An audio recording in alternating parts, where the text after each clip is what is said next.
तो नमस्कार छात्रों, स्वागत है आपका इस वीडियो में। तो इस वीडियो में मैं आपको बताने वाला हूँ कवि परिचय, जो कि आपकी वार्षिक परीक्षा में आएंगे। मैं आपको इस वीडियो में जो है 2 कवियों के जीवन परिचय बताने वाला हूँ। उनमें से या तो एक कवि का जीवन परिचय आपकी वार्षिक परीक्षा में आएगा या फिर दोनों आ सकते हैं एक या तो में एक कवि परिचय। तो आप इस वीडियो को जो है पूरा अंत तक जरूर देखिएगा और वीडियो को बिल्कुल भी स्किप मत कीजिएगा। तो चलिए बिना किसी देरी के वीडियो को शुरू करते हैं।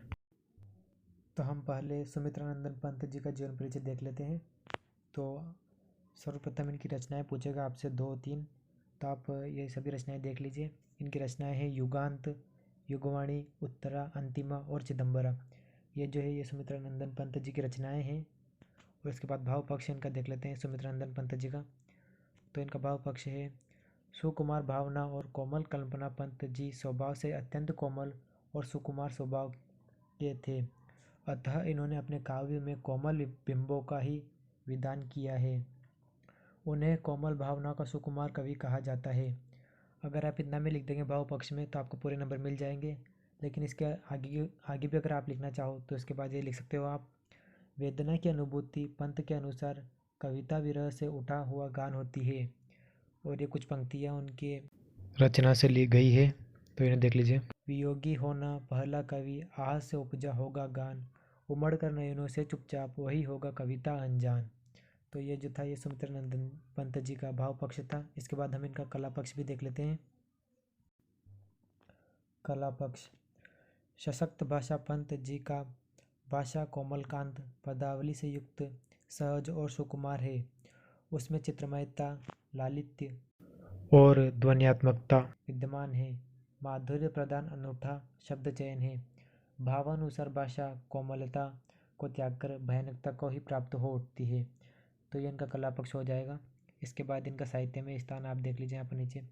साहित्य में स्थान में इनके आ जाएगा, पंत जी का काव्य भाव और कला दोनों पक्षों में सशक्त और समृद्ध है। भाव, कल्पना, चिंतन, कला सभी दृष्टियों से काव्य उत्कृष्ट है।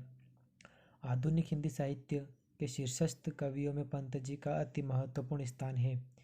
तो ये इनका साहित्य में स्थान भी हो जाएगा। तो आपको ये चारों पॉइंट जो है वो लिखने रहेंगे इनके जीवन परिचय के ऊपर। तो इस प्रकार से जो है सुमित्रानंदन पंत जी का जीवन परिचय हो जाएगा। तो यह आपके 4 नंबर का आएगा वार्षिक परीक्षा में। तो अब हम भवानी प्रसाद मिश्र जी का भी जीवन परिचय देख लेते हैं। तो इनके जीवन परिचय को देखने से पहले अगर आपने वीडियो को अभी तक लाइक नहीं किया है तो वीडियो को एक लाइक जोर से कर दीजिए। तो भवानी प्रसाद मिश्र जी का जीवन परिचय में सर्वप्रथम इनकी रचनाएं आएगी। तो रचनाएं इनके द्वारा रचित है, गीत फरोश, बुनी हुई रस्सी, नीली रेखा तक, मानसरोवर, अनाम तुम आते हैं और त्रिकाल संध्या। ये इनकी प्रमुख रचनाएं हैं भवानी प्रसाद मिश्र जी की। इसके बाद जो है हम इनका भाव पक्ष देख लेते हैं। तो भाव पक्ष में इनके आएगा कि प्रेम की एक पक्षीयता के दर्शन, मिश्र जी की कविता में प्रेम की एक पक्षीयता के दर्शन होते हैं। उसमें आकुलता, आंसू और अभाव की चर्चा अधिक हुई है। मानववादी कलाकार, मिश्र जी एक मानववादी कलाकार हैं। मानव मूल्यों की प्रतिष्ठा उनका अभिष्ट है। मानववादी भावना उनके काव्य में सर्वत्र समाहित है, चाहे कवि प्रकृति की दृश्यावली में डूबा हो या विशेष मनः स्थिति में आत्मस्थ हो गया हो। तो ये इनका भाव पक्ष हो जाएगा। तो आप इसको ध्यान से याद कर लीजिएगा। अगर आप इतना लिख दोगे तो आपको पूरे नंबर ज़रूर से मिलेंगे। और हाँ, आपकी वार्षिक परीक्षा में जो है इन दोनों में से एक जीवन परिचय आने वाला है, कवि जीवन परिचय। तो आप इन दोनों को ध्यान से याद कर लीजिएगा। या फिर ऐसा भी हो सकता है कि ये दोनों आ जाए, आपको दोनों में से एक लिखना रहेगा, एक के अथवा में एक आ जाए। अब हम इनका कला पक्ष भी देख लेते हैं। कला पक्ष, मिश्र जी की भाषा सहज, सरल, बोधगम्य और स्वाभाविक बन पड़ी है। इन्होंने स्वयं को संस्कृत की तत्सम शब्दावली से बचाकर सामान्य भाषा के शब्दों का प्रयोग किया है। शैली, इनकी शैली भी जो है मिश्र जी की भाषा की तरह ही शैली भी सरल है, सहज और प्रवाहमय है।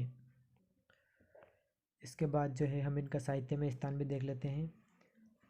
तो इनके साहित्य के में स्थान में आएगा, प्रयोगवादी कवियों में भवानी प्रसाद मिश्र एक प्रख्यात कवि के रूप में जाने जाते हैं। प्रयोगवादी एवं नई कविता की काव्यधारा के प्रतिष्ठित कवि के रूप में इन्हें अत्यधिक सम्मान प्राप्त है। तो ये हो गया है भवानी प्रसाद मिश्र जी का भी जीवन परिचय। तो मैंने आज जो आपको 2 कवियों के जीवन परिचय बताए हैं, इन दोनों में से एक तो आपके वार्षिक परीक्षा में ज़रूर आएगा और हो सकता है ये दोनों भी आ जाए, एक केतुआ में एक, तो आप इन दोनों को अच्छे से याद जरूर से कर लीजिएगा। तो मुझे उम्मीद है ये वीडियो आपको पसंद आएगी। अगर वीडियो आपको पसंद आई है तो वीडियो को एक लाइक जरूर से कर दीजिए और वीडियो को अपने दोस्तों के साथ भी जरूर से शेयर कर दीजिएगा। और हाँ, अगर आप चैनल पर नए हो या अगर आपने चैनल को अभी तक सब्सक्राइब नहीं कर रखा है तो चैनल को सब्सक्राइब कर दो और उसके बगल में जो बेल आइकन का बटन है उसे भी प्रेस करके ऑल पे सेट कर दो। तो thanks for watching the video.